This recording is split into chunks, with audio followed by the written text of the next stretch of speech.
Hello, everyone. I'm Adrian Sanabria, host of the Enterprise Security Weekly podcast and principal researcher of the Defenders Initiative. And I'm here to host another installment of SE Media's InFocus. These interviews feature some of the top thought leaders in the cybersecurity space. This is an opportunity for these experts to share hindsight on recent events and foresight on where you should be focused as a cybersecurity professional in the near future. Today, we're discussing Fortinet's cyber threat predictions for 2025. We'll be discussing how past threat predictions panned out, some trends and what we're currently seeing threat actors do, and where we're pretty sure they're headed in the near future. Joining me today is Derek Manky, Chief Security Strategist and VP Global Threat Intelligence at FortiGuard Labs. Derek, excited to be talking with you again. Yeah, it's always great catching up with you, Adrian. And there's obviously a lot going on in our space, so it's always great to talk about it. And a lot going on in our lives. Neither of us are at our home studios or office Yes, studios. We're both traveling at the moment.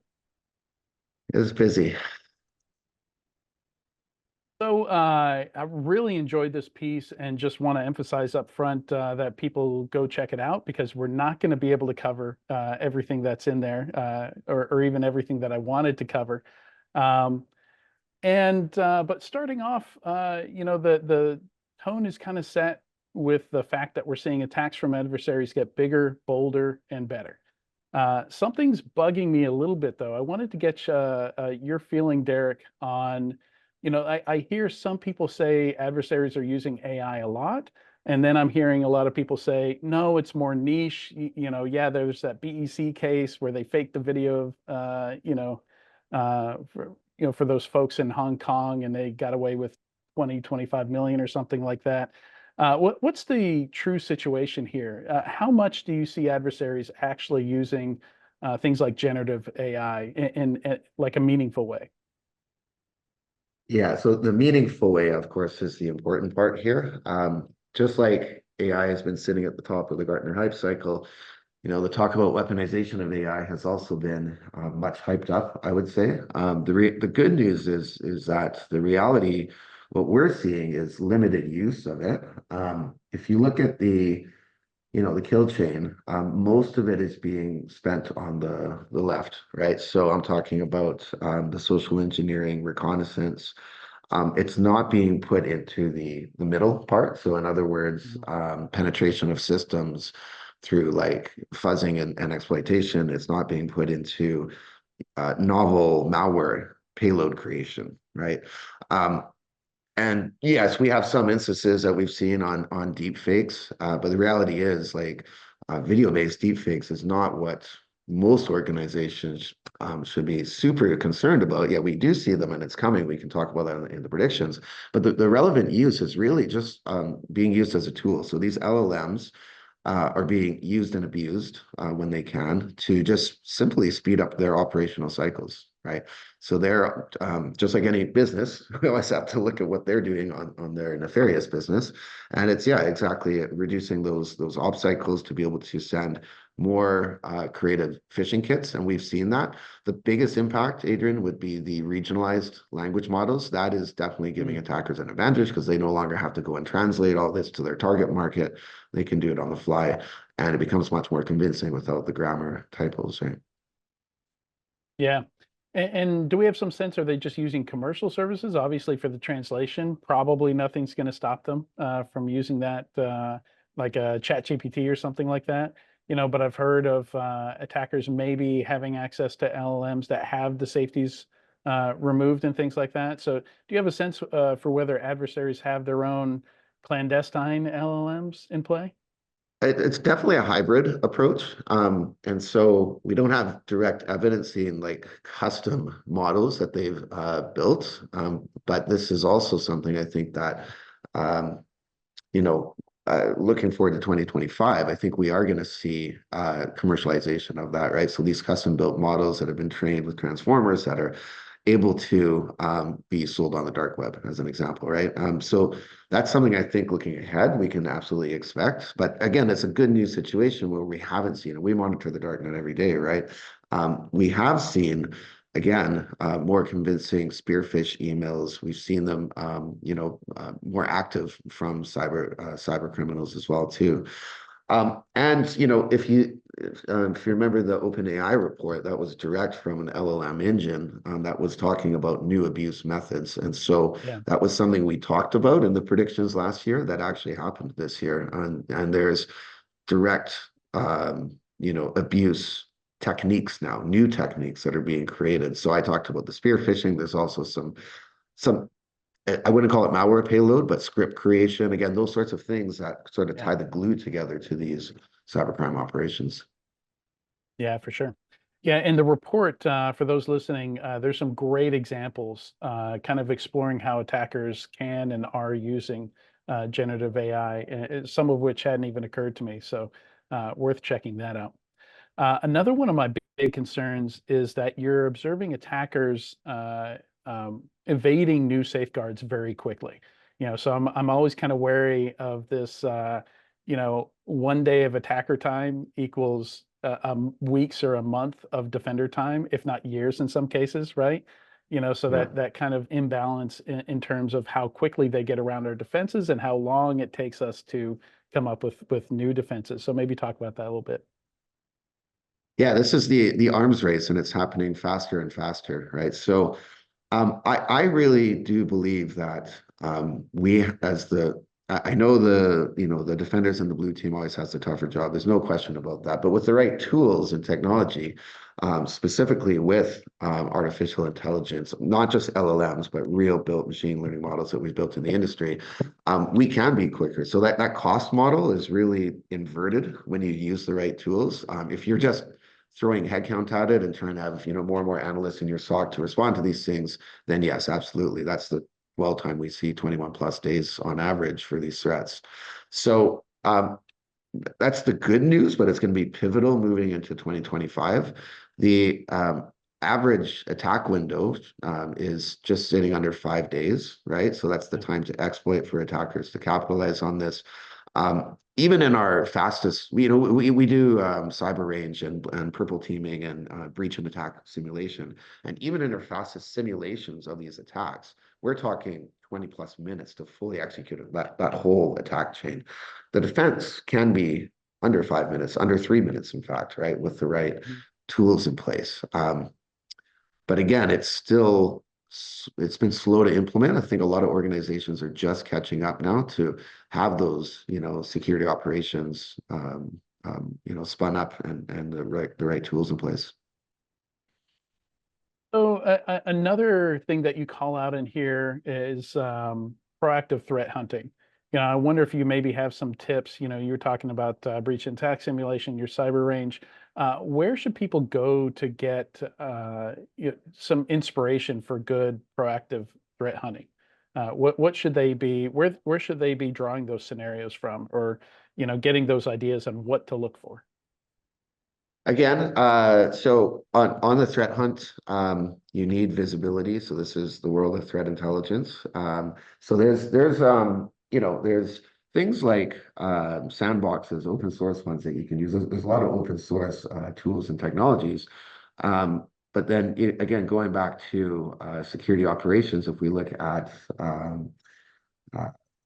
threat intelligence being applied into SIM and SOAR. Those are really, especially the SOARs right now, I think, from a training perspective and skill set, and when you're looking for that threat hunt, you can set up war rooms in a SOAR. You can pull in various, feeds, including open source ones. You can do Yara threat hunting rules. Yara, of course, is sort of the gold standard when it comes to threat hunting. So that's something that's, again, from a course or training perspective is always good for individuals to skill up on. And then again, this is the signal from the noise that we talk about all the time on the threat hunts, right? You want to be able to go in and see what sort of activity can be happening because again, chances are if you have an indicator of an attack happening on the network, they're still in that 21-day window, right? They're looking at how to live off the land. They're taking their time to not try to tip up more detections. So having that lead to triage basically and go in specifically from a SOAR can be really powerful too. We also have outbreak alerts, and this is another great way with Yep. outbreak alerts. We do the heavy lift on the back end, looking for it's essentially a threat hunting package that's turnkey, gets applied, and then if it finds any indicators of that, potentially campaign-related activity, it will alert and guide. Yeah, yeah, good stuff. Yeah. And another big concern that I've had for a while is this trend where attackers are aiming to disrupt operations and damage systems. And it sounds like we've talked about this in the past, and it sounds like there's more evidence of that. Yeah, absolutely. And so this is the effect. So we've talked about this for more than once, I would say, for years, Yeah, but it is happening at a much broader scale now. So advanced persistent cybercrime, right? This is the combination of APT and cybercrime.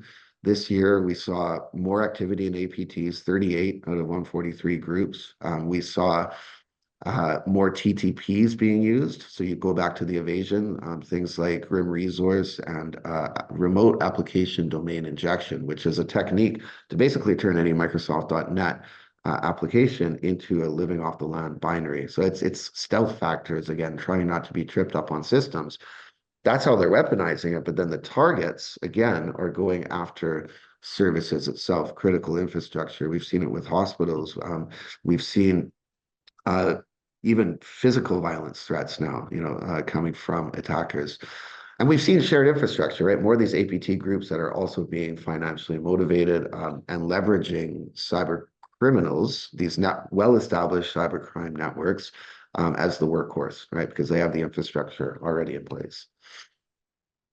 yeah. Yeah, and the report also talks a lot about the fact that ransomware as a service, this is all getting cheaper, more convenient on the attacker side. You already mentioned these phishing kits, Yeah. that are easily packaged up, easy to put together. And it sounds like just in the last couple of months, stuff related to voting here in the U.S.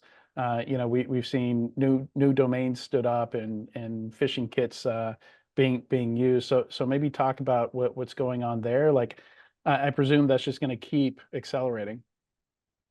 Yeah, absolutely. This is what I'm thinking looking forward in 2025. So yeah, if we did a report on the US elections prior to, and there was a lot, as you just said, a lot of activity on dark web. We saw it all over the place, records being sold, like billions of records, like PII, social insurance numbers, and so forth.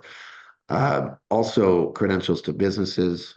We saw a lot of the domains being set up, like you said. Those phishing kits, by the way, the average cost we were seeing was about $1,200 for these customized phishing kits in that case.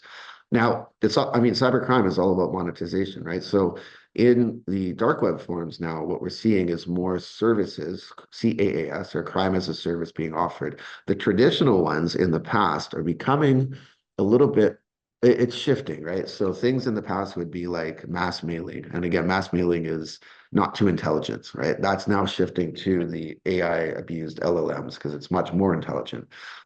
We're seeing also, the ransom as a service become the dominant model because it's, again, well-established networks, easy to go after an attack.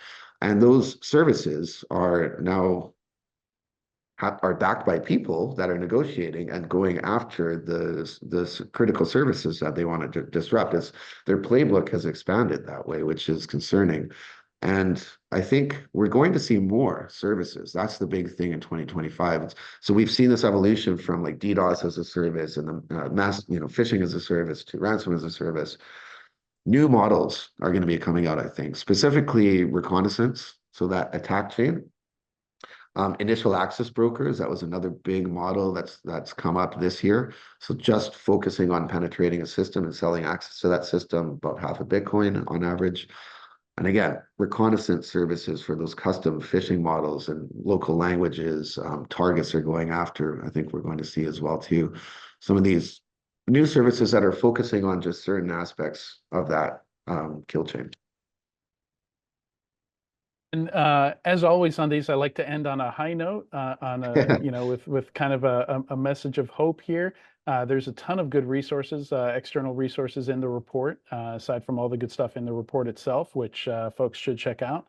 And to quote the report, building alliances is one of the most effective and frequently overlooked actions organizations can take to address the challenges cybercrime presents. And then you've got the Cybercrime Atlas report in there from the World Economic Forum. This is not something I was aware of. So maybe wrap us up talking about that a little bit. Sure, yeah. I was actually just with the Atlas group with the World Economic Forum last week. So it's very active. We have workshops, we have weekly calls where we're inviting other organizations to come in and contribute, right? And what we're doing is creating a global chain of disruption. And I think most organizations and end users don't realize that they can have an impact as well in disruption.